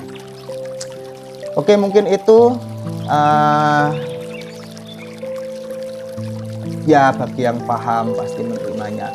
Ya itu tadi, makanya di dalam nafas batin itu mempelajari hal-hal tersebut, mempelajari supaya apa, teman-teman tidak gumun gitu ya, bahwa teman-teman memiliki kemampuan untuk belajar sendiri, bukan mistiknya tetapi belajar betul-betul proses kita ini bisa lebih baik ya, bahwa proses kita ini bisa balik ke fitrah kita ya. Jadi balik ke fitrah kita nih ya, aslinya sekti gitu ya. Wong kita ini cahayanya ruhnya Gusti Allah, kemudian nurnya Nabi Muhammad, ya jelas kita ini sesuatu yang begitu brilian gitu ya. Tapi kan kita kan udah kotor. Nah, cara baliknya inilah termasuk salah satunya begini gitu. Saya di Kediri Bang, di Kediri, di Joho Wates, sampai ketik Sumber Tapan nanti ada rumah saya di sana. Cuman sekarang tinggal di Selosari, tempat ibu angkat saya. Jadi nanti saya kirim sampai kalau sudah masuk grup saya kirim rekamannya saya kirim. Mudah-mudahan bisa dimengerti bahwa benar Mas Cakra di sini itu budi pekerti. Jadi kita ini kalau di nafas batin itu lintas agama dan lintas budaya ya. Jadi tidak mengajarkan untuk bagaimana menjadi suci ataupun syariat, tidak. Tapi bagaimana apa yang sudah ada, keyakinan kita yang sudah ada itu diperkuat oleh laku luhur, diperkuat oleh laku laku budi yang baik. Kemudian kalau masalah terkait teknis daripada bagaimana cara kita balik kepada kemurnian, yaitu tadi kita belajar yang namanya meditasi, kita belajar kopong rame, kita belajar melas asih, kita belajar sangkan paraning dumadi, kita belajar ngomong nafsu, itu aja sih, nggak ada yang lain gitu. Tapi memang dalam mencari mengenal diri sendiri, menyelami samudra diri sendiri tadi itu ya digambarkan sebagai Bima tadi, nyeleme telengnya samudra. Itu ya perlu latihan. Makanya rasa itu olah rogo dan olah sukmo. Nah, seperti itu. Mudah-mudahan sampean WA aja, WA atau apa kalau mau masuk grup gratis, kecuali sampean mau private pribadi bayar ya, karena kan saya mencerahkan waktu. Tapi kalau untuk grup itu ada adminnya, sampean tanya apapun di grup gratis, nggak ada yang bayar. Itu hampir 200 orang kok sudah belajar. Nanti tiap pagi, tiap siang dikasih kurikulum Sanepo, kemudian pembahasan tafsir Hiji Bahar, kemudian pembahasan Serat Weda, Kejawen, kemudian ini. Tapi ya itu tadi berupa ini. Tapi kalau sampai private ya monggo silahkan, boleh saja. Tapi saya sarankan untuk belajar gratis dulu supaya apa? Supaya paham. Saya nggak pernah ini, dan saya tuh nggak pernah follow up ya. Orang mau nanya private, saya kasih kurikulumnya, saya kasih materinya, kan banyak itu ya, materinya apa saja selama 5 bulan misalnya. Nah terus habis itu ya sudah. Kalau saya nggak pernah tanya jadi private, gak pernah. Yos, monggo kono kan, masuk grup belajar. Kalau kamu butuh untuk bimbingan pribadi ya nggak apa-apa. Kalau nggak butuh ya sudah, karena bukan tujuan saya untuk betul-betul nyari uang dari situ, enggak ya. Karena kan hidup ini harus terus berjalan gitu kan. Alat-alat live itu harus bayar, harus ini wifi, kemudian kita juga kadang transfer energi gitu ya. Kayak terakhir itu saya ini dapat amanah itu tadi. Jadi mbah-mbahnya, nenek moyangnya itu ikut pesugihan petumbalan gitu. Yang satu sudah meninggal dunia, mau minta satu lagi itu. Nah sebenarnya saya ini nggak mau berkecimpung ke dunia itu ya. Tapi kadang saya berpikir lagi, ketemu saya berarti Gusti Allah sudah memberikan takdir tersebut. Hingga akhirnya ya gitu. Sekalipun itu tumbal atau tinumbal yang harus dibayar dengan nyawa, satu-satunya jalan secara ilmu Jawi gitu ya, itu adalah ilmu welas asih. Jadi negosiasi diplomasi paling tertinggi itu ketika mereka itu udah respect atau asih terhadap kita.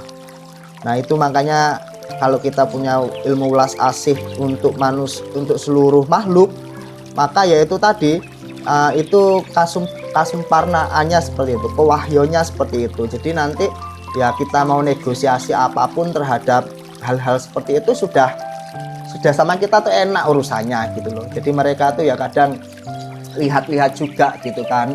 Tapi ya itu tadi, saya tidak pernah menjual hal-hal seperti itu. Kalau sampean belajar privat terkait meditasi, bimbingan lelaku, monggo, pasti saya juga nanti akan ruwat secara pribadi. Saya juga pasti tahu hajat sampean apa, tujuan sampean apa, tapi saya selalu arahkan untuk kemurnian. Kemurniannya apa? Tetap tujuannya hajat itu kalau bisa disimpan saja. Bahwa hajat itu biarlah ibaratnya saya mendoakan sampean itu belajar laku, belajar ngilmu, bukan belajar ngilmu untuk hajat. Karena itu kalau sampean niatnya sudah baik, mengenal diri sendiri, pengen belajar meditasi mendalam, pengen belajar jadi guru meditasi, pengen belajar menjadi konsultan, ya itu malah lebih bagus kalian niatnya seperti itu. Nah saya bisa ngajarkan kalau sampean belajarnya istilahnya pengen belajar sekalian menjadi guru pembimbing gitu kan. Itu malah enak. Tapi lah kalau niat awalnya misalnya bingung gitu ya, bingung itu malah sulit gitu. Kalau niatnya awalnya saya datang misalnya kayak murid saya perempuan-perempuan, oh hari ini saya ketemuan sama murid saya dari Malaysia datang, nanti saya jemput di Surabaya. Tapi jelas enak belajarnya kalau dari Malaysia tuh ingin menyelesaikan luka batin, kemudian menajamkan intuisi gitu kan, niatnya jelas. Jadi saya pun enak gitu kan. Tapi masih belum punya niat yang jelas, saya suruh belajar sendiri di grup gitu kan, sampai ketemu nanti supaya kita tuh goalnya tuh dapat gitu loh. Sekalipun ini ilmu dunia, tapi kan ada berupa teori-teori yang unik. Kurang lebih seperti itu. Ya Mas Sugiono, monggo silakan Sugiono. Sama Mas Sugiono tuh juga seperti itu. Pernah chatting sama saya jawab. Apa pernah saya follow up? Nggak pernah. Saya nggak pernah. Saya bukan tipe, saya ini jual mahal. Bukan jual mahal karena ya memang buat apa gitu. Saya anti yang follow up gitu. Kalau mau butuh, alhamdulillah berarti sudah menjadi rezeki saya yang nggak perlu saya kejar. Ya sampai WA nanti saya masukkan ke grup belajar. Pelan-pelan aja di grup itu, sampai simak seminggu dulu, 2 minggu, 3 hari seperti apa. Sampai nggak usah takut tanya di grup ya, karena kalau untuk jalur bukan private, tanya di grup, tanya apapun yang sampai mau tanya, dan rekaman live saya itu saya share ke grup semuanya. Oke, kita lanjut terakhir ya materinya, biar nggak nggak kakek cerita. Cerita terus nanti.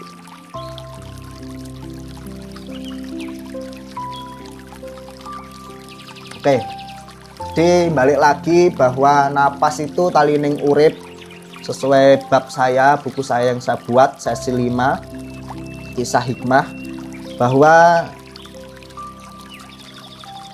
belajarlah ketika itu merasakan matinya raga. Setelah kita merasakan matinya raga, kemudian kita merasakan sukmo tadi itu, perjalanan sukmo itu kita boleh rasakan. Kemudian penyambung antara raga dan sukmo itulah yang namanya napas. Makanya bukan tidak mungkin bahwa kita itu bisa mengetahui jagat ageng daripada meditasi. Kita melihat semesta, kita melihat bintang, kita melihat makhluk-makhluk Gusti Allah yang sangat-sangat indah tadi. Kemudian kita melakukan perjalanan. Namun perlu diingat bahwa itu adalah satu fase perjalanan. Sampean kalau bisa nggak usah mencari itu, karena itu nanti akan datang sendiri. Tapi ketika datang, sudah datang, kan saya sudah sampaikan, nanti ada istilahnya itu daripada diri kita itu untuk meramut cara belajarnya bagaimana. Makanya supaya saya sampaikan duluan ini untuk tidak dipamerkan atau tidak tapi untuk supaya sampean tidak kaget. Tidak kagetan suatu saat sampean meditasi betul-betul bisa mi'raj itu, supaya tidak kaget ya. Nanti ada ujinya, sampean melek, sampean merem, sampean melek, kalau masih sama terus berarti itu murni bukan halusinasi. Itu ada, nanti ada asesmennya dari guru itu ada. Dan kemudian nanti setelah itu kita memahami bahwa dalam suluk linglung Sunan Kalijaga tersebut melewati kebingungan, laku penantian yang panjang ya, di bawah bimbingan Sunan Bonang tadi, jalan dibuka dengan cuma duduk, tidak dikasih penjelasan sekali. Jadi saking ngadap ngilmu ngalam barokai Sunan Kalijaga ke Sunan Bonang itu ya cuman disuruh duduk, ya sudah duduk di situ, ditunggu bertahun-tahun. Jadi orang dulu itu belajarnya luar biasa, belajar ilmu hikmah. Kalau sekarang misalnya ada orang seperti saya ngajarin ilmu hikmah dengan cara modern, itu termasuk ya salah satu kemudahan gitu ya. Karena apa? Saya tidak terikat dengan torekot, saya tidak terikat dengan perguruan, saya tidak terikat dengan apapun. Sehingga ketika ilmu itu saya sampaikan dengan gamblang dan mudah, pengalaman yang memang berdasarkan pengalaman riset oleh kitab, kemudian wedar, serat dan lain sebagainya, dan pengalaman pribadi itu menjadikan saya berharap orang itu supaya betul-betul cepat mengenal dirinya, betul-betul cepat mengenal nafsunya, bisa ngomong nafsunya hingga nantinya bisa pulang setiap hari tanpa harus menunggu mati, yaitu mati sakjroning urip. Kita harus belajar nih istilah mati sakjroning ngurup. Ketika kita meditasi ya kita pulang gitu kan, yang tertinggal hanya napas dan kesadaran berapa persen saja. Nah itu termasuk kenikmatan kita lah semasa di dunia ini. Nah, kalau kita bisa merasakan hal-hal seperti itu, dan nanti efeknya apalagi Mas Guru ya, kita nggak akan merasakan kesusahan, gelisah, cemas dan lain sebagainya, karena kita sudah mendapatkan ya istilahnya, orang itu kalau bisa mengeluarkan zat endorfin dalam tubuh ini melalui pernafasan, meditasi, olah rasa, olah rogo tadi, kita tuh bahagia. Nah ngepasinya adalah ketika kita bisa hening, bisa suwung, itu bisa kita melepaskan zat endorfin. Nah itu tadi kesenangan, kenikmatan daripada meditasi itu ada bonusnya kok. Gusti itu sudah nyiapkan, tubuh juga sudah menyiapkan. Terkait tentang hal mistik lainnya itu bonusnya Gusti Allah. Jadi baliknya gini loh, kita ini kan fitrah, datangnya kita ini kan yang suci, yang baik, yang betul-betul luar biasa. Jadi kalau kita balik ke sana lagi itu bukan karena kita sakti ya, memang awalnya kita sudah baik gitu. Jadi paradigma ini supaya kita tidak tersesat atau merasa wah-wahan gitu ya, merasa kita ini nanti ini enggak. Kalau Nabi itu ya jelas beda, Isra. Kalau kita tuh bisanya mungkin Isra-nya saja ya, atau Mi'raj-nya saja. Kita bisanya Mi'raj saja. Terkait nanti berapa level kita itu ya jelas beda dengan keagungan dan kelebihan Nabi. Mungkin Nabi itu betul-betul ini. Ya, yang kalau sebatas jadi gini, tapi saya minta untuk dipahami bukan konsep yang aneh atau mistik yang sekti, bukan. Ketika kita bisa hening, mengenal diri kita bisa betul-betul menyatu daripada keheningan tersebut, kita belajar rasa mendalam, kemudian kita meditasi, ya kita bisa mi'raj. Ya sejauh pengalaman saya pribadi, mi'raj itu ya wajar, ketemu para wali, ketemu orang yang bercahaya, ketemu ini, ketemu itu, ketemu kalau Nabi sih sebelum pernah ya. Kalau Nabi, kalau jin, kemudian malaikat itu pernah kayak gitu-gitu. Tapi ya balik lagi bahwa kita tuh makhluknya nurnya ini Gusti Allah gitu kan. Jadi wajar kalau kita bisa memurnikan, ketemu mereka lagi kan biasa gitu kan. Nah ini yang menjadi orang nih takut gitu kan, karena tidak memahami konteks aslinya seperti apa.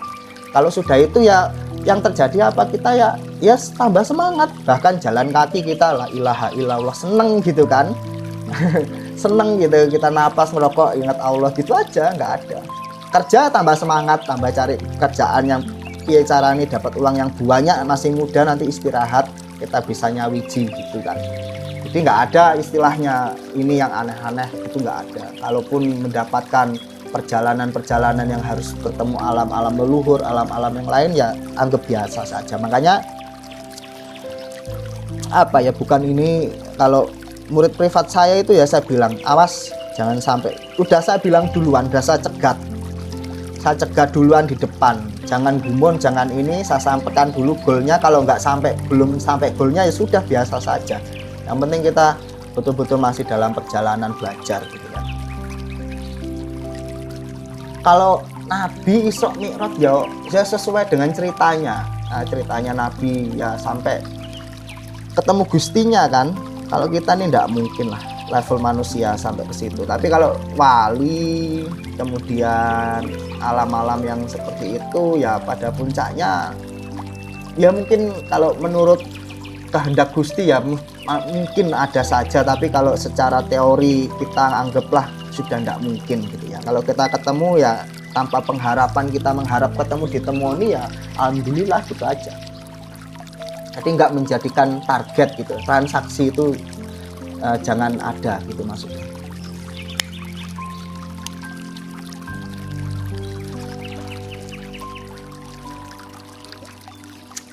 Kediri Mas FHM Audio, Kediri, saya Kediri. Ya ini sekedar cerita. Sekedar cerita itu bahwa dalam spiritual yang saya pelajari itu kan modern ya. Artinya modern itu supaya kita itu tidak terjumus atau ibaratnya itu tertipu muslihatnya diri sendiri, muslihatnya para malaikat atau muslihatnya Gusti sendiri, luluannya Gusti itu loh, luluannya Gusti itu like ngelulu, kita harus cepat sadar bahwa ya suatu hari ya pernah aja kalau ngomongin ke dalam meditasi Mi'raj kemana-mana tuh ya pernah aja, tetapi balik lagi gini, sesuatu itu kalau kita cari malahan ya itu ndak ketemu, tapi kalau kita tenang ya nanti ketemu sendiri. Makanya dalam proses kita menuju meditasi Mi'raj atau jagat ageng itu memang harus tenang, harus tidak ada transaksi gitu. Dan ini tidak mudah sekedar kata-kata saja ya, tapi harus dilihat dulu pola-polanya seperti apa, harus ada bimbingannya. Karena kadang ada saatnya kita harus muncul ke peredaran tersebut, harus masuk dulu ke makom tersebut untuk belajar pengendalian. Kemudian setelah bisa pengendalian, kita sudah harus belajar ikhlas. Belajar ikhlas tuh nggak ada transaksi pingin ketemu jagat gede setiap meditasi, itu nggak usah. Tapi untuk belajar awal tadi memang harus punya pengendalian. Makanya inilah pembedanya kita belajar sendiri dengan enggak itu pengalaman tuh enggak perlu dibeli dengan harga mahal bertahun-tahun. Cukup pengalaman estafet dari gurunya atau pengalaman langsung dari guru sejatinya. Dan ketika misalnya murid saya tuh sedang ngimpi berkali-kali ketemu guru sejatinya, kembarannya atau adiknya diberikan keilmuan berupa senepo, ilmu hikmah dan lain sebagainya sampai beberapa kali, ya berarti saya sudah undur diri menjadi guru gitu kan, karena sudah memang ketemu dengan caranya sendiri. Jadi saya tuh nganter bahwa memberikan yang benar dalam ilmu rasa seperti ini sesuai dengan versi saya dan buku yang saya buat. Kemudian selanjutnya nanti pener itu kan pas sesuai dengan sesuai dengan tubuh kita.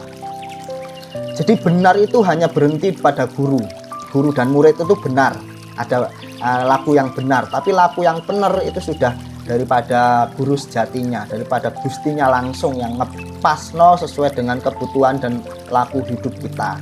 Namun sebagai guru sedikit banyak kita akan tahu lah. Nanti selanjutnya pasti seperti itu gitu, diarahkan dengan sendirinya. Nah, jadi mendapatkan tenang itu tadi kalau materi yang pertama Mas Pranomo, bahwa kalau sudah kondisinya rumit, kita mengembalikan ke titik nol dulu. Titik nol kalau kondisi kita sudah rumit sekali, artinya kita sudah terikat dalam satu ikatan. Ikatan itu saya memahami yang dimaksud Mas Purnama itu. Artinya kita tuh sudah menjadi seperti budak terus menerus gitu ya, karena kita sudah punya tanggungan, hutang dan lain sebagainya. Tapi saya bisa katakan bahwa sampean harus punya laku cangking, ilmu cangkingan. Contohnya dalam keterikatan tadi yang mengikat panjenengan itu sudah merasa sulit sekali ya mendapatkan tenang itu. Dalam laku yang sampean rasa itu, sampean coba cangking zikir nafas, sampean relax setiap hari gitu kan ya, dipaksa aja. Saya belum bisa fokus Mas Bur, gak apa-apa, hu Allah gitu aja, paksa aja, pokoknya kayak anak kecil yang masih maksa itu nggak apa-apa. Atau relax sambil ngerokok, sampean sebut gustine sampean apapun lah agamanya gitu ya, terus sambil jalan. Jadi kita menjadi anak kecil yang menggambarkan pulang sama bapaknya gitu loh, kangen sama bapaknya gitu. Kita gimana caranya kita menganggap kita tuh kecil gitu, kecil yang nggak aneh-aneh, yang tanpa transaksi apapun. Anak kecil kan nggak bertransaksi apapun. Kita menggambarkan diri kita kecil, pengen meluk bapak kita dari jauh yang masih kita jalan semangat gitu aja. Itu lebih kita mudah, nggak terkontaminasi atau kontradiksi atau ibarat terkontaminasi terpengaruh oleh ini tadi transaksi tadi itu. Hu Allah boleh, Allahu boleh, Allah boleh, Gusti boleh, Pangeran boleh, Sang Yang Tunggal boleh, Sang Yang Tu boleh, apalagi banyak boleh semua, sama itu satu semuanya, yaitu satu itu tadi. Gak apa-apa, apa aja. Jadi itu dicangking. Terus Mas Purnomo, kalau misalnya kita dihadapkan masalahnya itu dikirimkan doa. Kirimkan Al-Fatihah paling gampang, doa kan udah dihafal ya. Jadi saya niatkan Al-Fatihah ini untuk masalah saya, Al-Fatihah gitu kan. Saya niatkan masalah ini Al-Fatihah ini untuk pekerjaan saya. Atau dalam selain ilmu cangking tadi, ilmu cegat. Kalau saya boleh merumuskan tuh ilmu cegat. Apapun yang belum terjadi, misalnya sampai masih punya plan, contoh mau punya angan-angan buka usaha, ya sudah, usahanya dikirimkan Fatihah dari sekarang. Ilah khususon usaha saya nanti yang saya akan buka suatu hari nanti Al-Fatihah gitu kan. Ilah khususon misalnya, atau saya niatkan Al-Fatihah ini untuk calon anak saya, calon istri saya, calon siapa saja, orang yang disenengin saya, nggak apa-apa, karena itu ilmu cegat, sedia payung sebelum hujan. Istilahnya ya lebih baik gitu kan. Belum punya istri ya kirim istrinya, calon istri, calon anak. Kalau bapak-bapak mau beristri dua ya dikirim dua-duanya. Yang istri pertama sama istri kedua kirimi Fatihah terus supaya luluh hatinya, supaya ini hatinya welas asih kinansihan rahayu, selamat sluman selamat keluarganya. Barangkali kan seperti itu. Kalau memang punya niatan yang seperti itu ya saya kirimkan semuanya. Kalau semuanya sudah kiranya membaik, berarti Al-Fatihahnya kan dikabulkan. Kita punya apa ya, punya observasi. Jangan tumindak itu tiba-tiba apa ujuk-ujuk itu jangan. Kita amati dulu pola-polanya, laku-lakunya seperti apa, kebiasaannya. Ya segitu aja gitu kan. Itu bener lah, itu sampean sampaikan. Nggak ini kok, nggak susah, bukan ilmu yang ini enggak. Sampean bisa ya bismillah, ya bismillahnya itu yang sampean sampaikan. Kalau sampean tahu kalau ilmu rosonya mbah-mbah kita ya, mbah-mbah kita itu kalau orang Jawa tuh mahrojil hurufnya, kemudian kolkolahnya, apanya nggak kepake sama sekali. Kalau sampean inget punya mbah orang Jawa yang sudah tua, sampean dengerin Al-Fatihahnya. Alhamdulillah ngirobil ngalamin ngarohman, tapi mandi. Karena apa? Yaitu tadi keyakinan rasa dalam penyampaian. Makanya istilahnya bismillah, kalau itu dalam hati sudah pernah diasah, pernah ditirakati, diyakini, ya bismillahnya betul-betul menjadi senjata.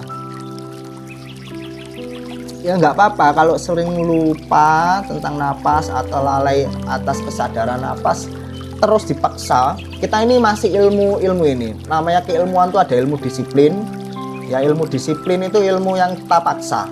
Misalnya kita apa ya, dalam kondisi ini ya makso, bahasa gampangnya pakso awak. Kemudian nanti ada ilmu istilahnya setengah makso setengah enggak. Dan nanti ketika sampean tiba-tiba 1 jam 2 jam nggak ilang Gusti Allah, nanti wes badan ini sudah mengingatkan. Sampai terakhir tadi itu sudah tanpa diingatkan tuh kita sudah ini, udah nafasnya udah nafas ilahi baratnya. Tidur pun nafasnya nafas Gusti. Tapi itu perjalanan, nggak gampang. Sampai baru berapa tahun belajar nafas. Kalau sudah 10 tahun terus sampai sering lupa, ini kan perlu koreksi. Tapi kalau baru 3 bulan 2 bulan ya wajar, kita baru kenalan sebentar. Nggak ragil. Rahayu, assalamualaikum. Intinya sebelum saya tutup bahwa jangan mau menderita terhadap alam pikir kita. Alam pikir itu yang membisiki jin korin. Jin korin itu nanti membisiki kepada sedulur papat 5 pancer diri kita. Akhirnya kaget, dapat bisikan was-was, sedulur kita belum kita emong. Akhirnya kita langsung overthinking, kita cemas, kita takut.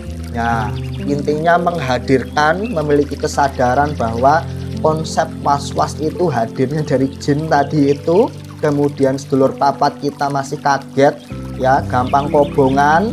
Kemudian pancer kita ditambah lagi belum bisa ngomong semuanya, tambah kobong lagi. Akhirnya kita bingung, akhirnya kita was-was. Makanya pelan-pelan dimong dulu, sadar nafas, zikir nafasnya, kemudian kita ingat sangkan paraning dumadi tadi seperti apa sih rasa tadi, meditasi seperti apa. Ayolah, nggak apa-apa. Kita belajar setahun 2 tahun untuk puluhan tahun ke depan. Kita belajar setahun 2 tahun untuk untuk anak turun kita ke depan, supaya tidak bingung ya, supaya tidak cari ilmu ke sana ke sini. Ilmu itu ada dalam diri kita sendiri. Caranya bagaimana? Ya pelajari sifat kita aja, sederhana. Pelajari nafsu kita seperti apa, kemudian ya nanti adalah petunjuk-petunjuk sendiri kan, pasti ada. Terima kasih. Saya lanjut, ini setengah jam 8 saya ada kerja soalnya. Ya, kita tutup dengan doa. Bismillahirrahmanirrahim. Mugi sedantenipun pinaringan rahayu ing ati, rahayu ing manah, rahayu ing jiwa raga lan rahayu ing urip.